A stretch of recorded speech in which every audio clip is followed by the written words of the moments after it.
Des centaines de vols annulés.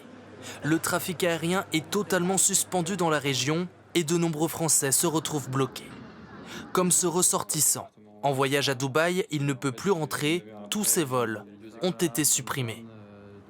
J'ai réservé un autre vol là, pour lundi soir qui ferait Dubaï-Bucarest, Bucarest-Paris, mais il a été de nouveau annulé. C'est la galère. Les lignes téléphoniques, en fait, elles sont saturées, il n'y a personne qui te répond. L'ambassade, c'était aussi l'ambassade de France, je les ai appelés et ils ne savent pas trop non plus la situation. Sur son téléphone, en pleine nuit, il a reçu ce message d'alerte des autorités. En raison de la situation actuelle, une menace potentielle de missiles est à prévoir. Mettez-vous immédiatement à l'abri dans le bâtiment sécurisé le plus proche.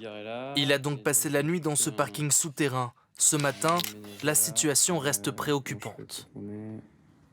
J'ai entendu 2 explosions. La situation elle est assez angoissante parce que ça tombe de partout, il y a beaucoup de débris.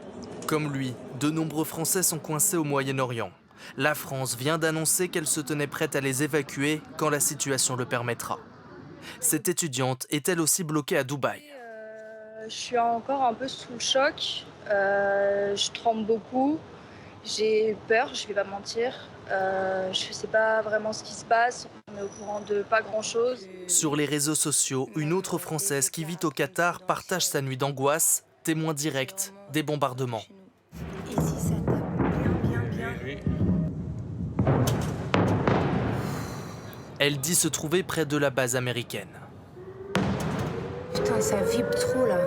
Ces dernières 24 heures, plusieurs aéroports ont été pris pour cible. Air France annonce suspendre ses vols depuis et vers Beyrouth, Dubaï, Riyad et Tel Aviv, jusqu'à au moins demain.